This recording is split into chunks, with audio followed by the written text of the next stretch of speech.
खबर लखनऊ से, जहां पर बीच सड़क पर दौड़ा दौड़ा कर पीटा गया सिपाही को पीटने का वीडियो अब सोशल मीडिया पर तेजी से वायरल हुआ है।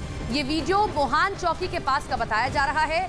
तो आप देख रहे हैं सिपाही को पीटते हुए ये 3 लोग, दौड़ा दौड़ा कर इस सिपाही को पीटा गया। क्या कारण रहा अभी स्पष्ट नहीं हुआ है।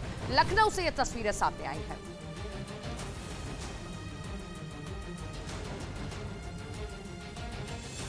वहीं यूपी के हरदोई से खबर, जहां पर 2 गुटों के बीच विवाद हुआ और 2 लोगों की जान चली गई। इस विवाद में 4 लोग घायल हो गए। मामले की जांच में पुलिस जुटी हुई है और जल्द ही आरोपियों की गिरफ्तारी का दावा किया गया।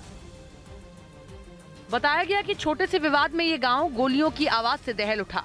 यहां दबंगों ने सरेआम फायरिंग कर दी, जिसमें गोली लगने से पिता पुत्र समेत 2 लोगों की जान चली गई। बाबू सिंह नामक व्यक्ति के ऊपर एक गांव के ही गुड्डू सिंह नामक व्यक्ति के परिवार पर हमला किया गया, जिसमें बाबू सिंह उनके बेटे की डेथ हो गई है। 2 अन्य ये सभी मछली किसानों को बेबी फिश सप्लाई करके महीने का 2 लाख कमा रहे हैं। आपको भी करना है ये बिजनेस? तो फ्रीडम ऐप को अभी डाउनलोड करें। घायल है और इस संबंध में अभियुक्तों की गिरफ्तारी के लिए कई टीमें लगाई गई हैं। आरोपियों की गिरफ्तारी के लिए पुलिस की टीम ने रेलवे स्टेशन और बस स्टैंड पर छापेमारी की है। पुलिस ने जल्द ही आरोपियों की गिरफ्तारी का दावा भी किया है। इस वारदात के बाद से गाँव में तनाव का माहौल है। साथ ही पूरे इलाके में पुलिस फोर्स की भी तैनाती कर दी गई है। मलेशिया में हो रहे सुल्तान जोहर कप में जब भारत की जूनियर हॉकी टीम ने जापान को हरा दिया।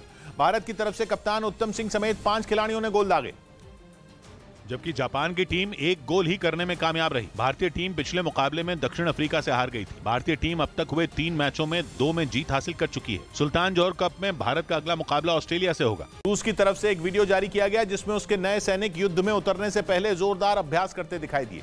कुछ रोज पहले ही पुतिन ने यूक्रेन भेजने के लिए 3 लाख सैनिकों की भर्ती करने का ऐलान किया था, क्योंकि दावा है कि यूक्रेन के सैनिकों के पलटवार से वहां जंग लड़ रहे पुतिन के सैनिक बेहाल हो चुके हैं।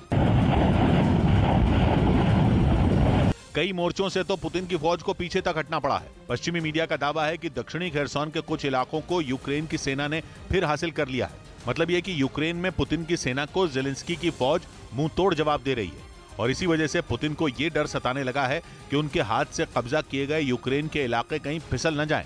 इसीलिए उन्होंने जंग में हार के डर से यूक्रेन में बड़ी संख्या में सैनिकों को भेजने का फैसला कर लिया, जिसके बाद यह आशंका जताई जाने लगी कि पुतिन यूक्रेन पर सबसे बड़े हमले की तैयारी में है। पुतिन के इस ऐलान के बाद रूस में बड़े पैमाने पर सैनिकों की भर्ती शुरू हुई। अलग अलग इलाकों में बने ट्रेनिंग कैंपों में जवानों को तैयार किया जाने लगा, ताकि वो जंग के मैदान में जेलेंस्की की सेना पर कहर बनकर टूट पड़े।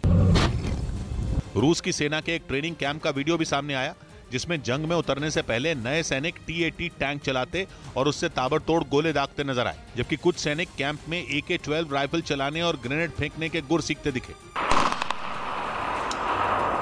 इसी तरह का एक दूसरा वीडियो सामने आया, जिसमें जंग में उतरने से पहले पुतिन के नए सैनिक बारूदी सुरंगें लगाने और उनमें धमाका करने की ट्रेनिंग लेते दिखाई दिए, जबकि वहां मौजूद कुछ सैनिक राइफल चलाने और हाथों के बल तेजी से आगे बढ़ने का अभ्यास करते रहे।